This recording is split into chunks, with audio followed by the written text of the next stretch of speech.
năm một chiếc tàu rồi lên đi bỏ ra nữa lên lôi trên mỏng tử nó có hai có bệ giống nó nữa mua giò tiền tiền mua giò tiền tiền lỡ vô cho tàu đi nó nữa không bao giờ luôn anh tiền tiền muốn có mình gì lên đi bỏ nó nữa đó lẹ đi qua đó tao đó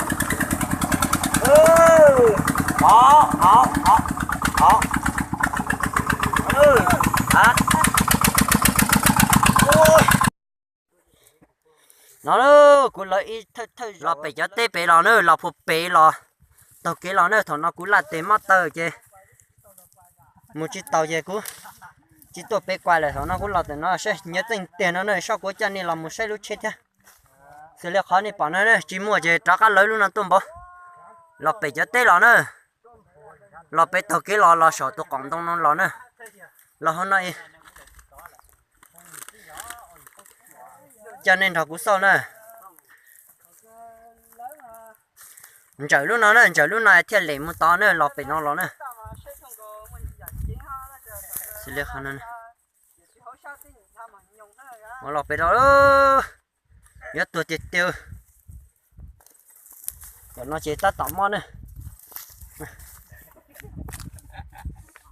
ta cứ chọn thế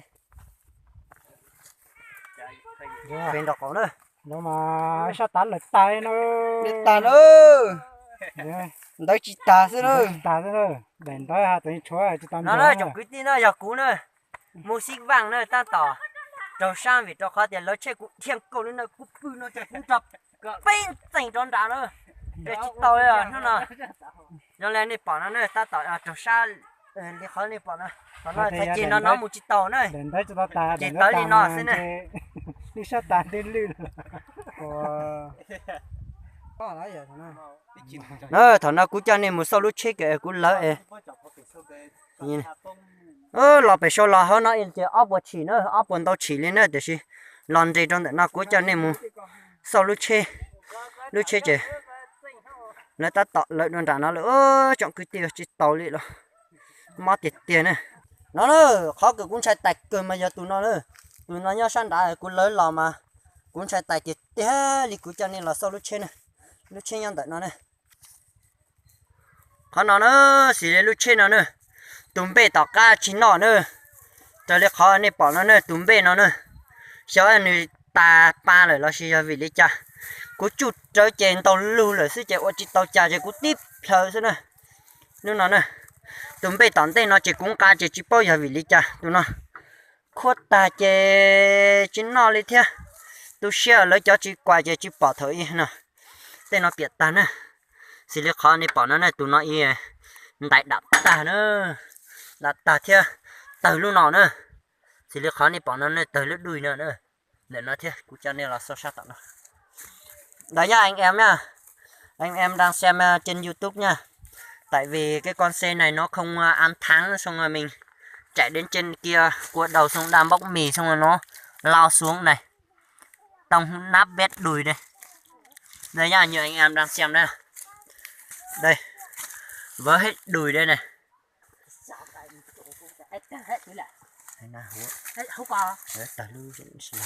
đây đây nhá anh em nhá đâm như anh em đang xem đây đó với hết đây chật quá không quay được máy đây may quá mình không chết thì chắc anh em không thấy cái kênh YouTube này hoạt động rồi đổ má nguy hiểm thật đây như anh em xem đấy vớ hết đây gới hết cả đằng đây anh em xem ủng hộ mình nhá sợ sắt chết nơi rồi tại vì mình đã từng chạy cái con xe như con này được hơn 8 năm đây 8 năm về đây rồi nhưng mà không thấy gì nhưng mà hôm nay là mình đi bốc chuyến mì của ông ngoại xong rồi nó bị như thế anh em xem đây nhá đây cái cây này nó gãy hết như này. Đó như này này vỡ hết.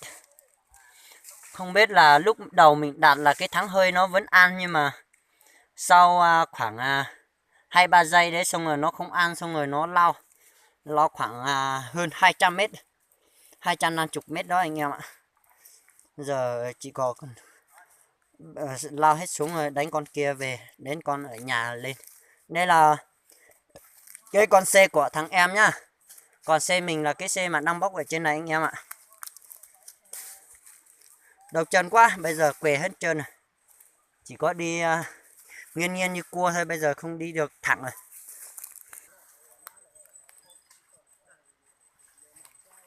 Như con này này, con này là con của nhà nhá, con của mình nhá. Còn cái con ở dưới kia là con của thằng em, lâu lâu không đi xe người ta. Cũng thường như mình hay đi làm, mình đi con vợ mình thì không sao, nhưng mà đi vợ người ta là lay ca chênh ấy. Xích nữa là mình chết. Chết là chắc chắn là cái kênh YouTube này anh em chắc không thấy luôn hoạt động rồi. Nhưng mà may quá vẫn còn chưa chết. Đây nha. Anh em xem và nhớ ủng hộ cái kênh mình nhá. Như đây. Hơn 5 tấn nha anh em nhá. Đây.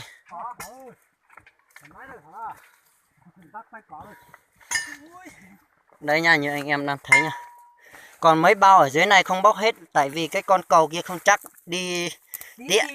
Tí anh em theo dõi nha, đi tí nó cái cầu anh em lại thấy cái vui nha.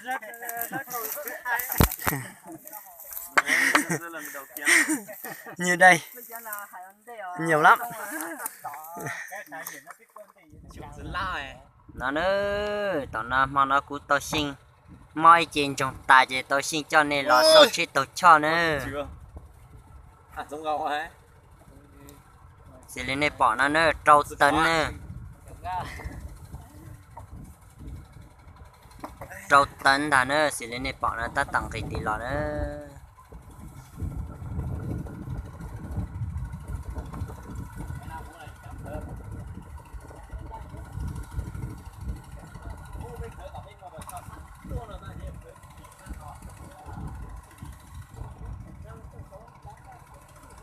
Ôi giời, rau nhung lại mẹ ơi.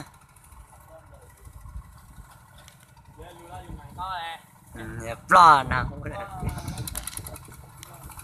nó ta tạo một tay lò nữa.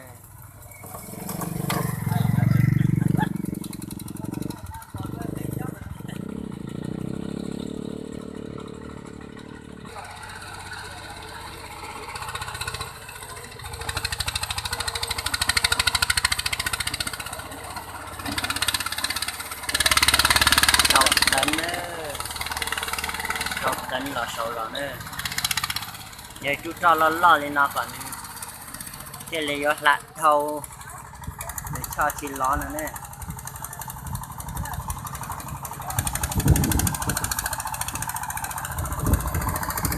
Đó nè. Nó chỉ vào cái cứ nữa cho cú xa vậy. Nếu họ ba cú lấy chế lò lại nữa.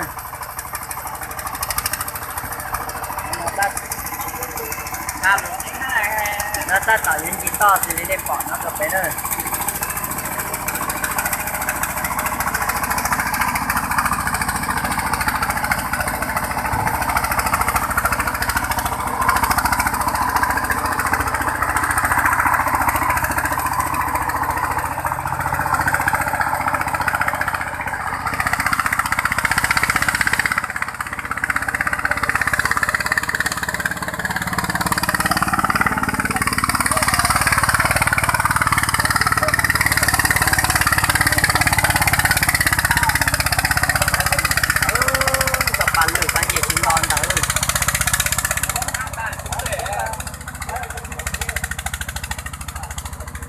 Rồi.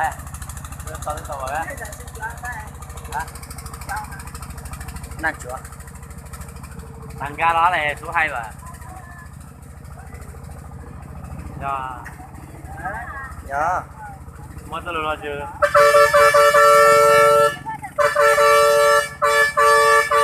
nó bây giờ một lốc còn nữa sẽ đến nữa. Đây cái thuyền này là cái bè này là cái bè mà chở 25 tấn nha. Cái gì cũng ma. Đi vào chỗ cái nhà tao bảo cái gốc cái đa kia cũng giở ma. Hôm nay lại bảo xe là ma. Đây nha, người ta đang chèo cái bè kia đi đón người ta bên đấy nha.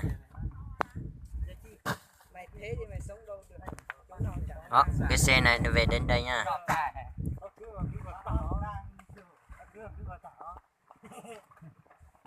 rồi đầy thuyền rồi. Đấy nha, làm mì khổ thế này nha anh em nha. Cái thuyền to đâu.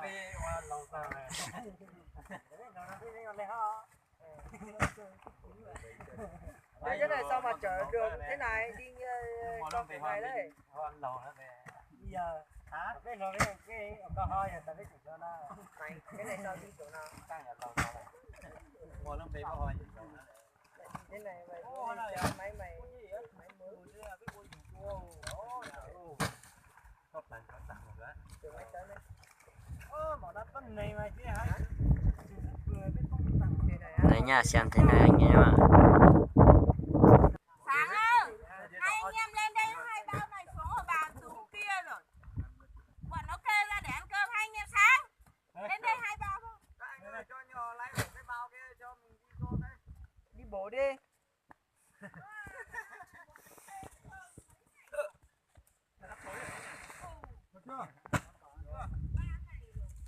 Nè.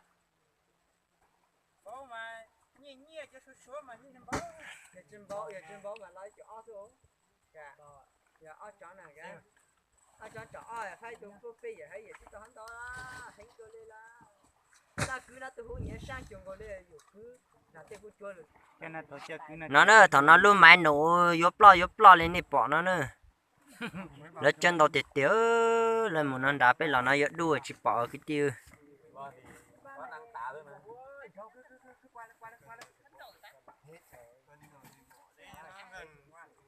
Một nó được phần đá nữa. Nó liên tục phải tìm bóng đu xem nè. Đây không vô bóc nữa. Đây vừa mới đi á.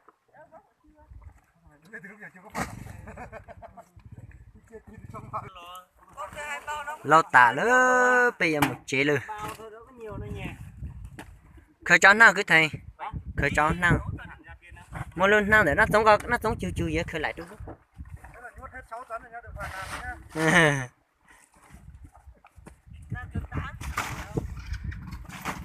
Đây. Bây giờ hết rồi nha, cái con này chở 12 tấn nha. Đến đây nhá, chào tạm biệt mọi người nha.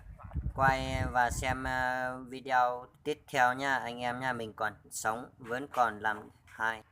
Video vẫn còn hoạt động tốt nha anh em nha. Chào tạm biệt mọi người đang xem trong video nha.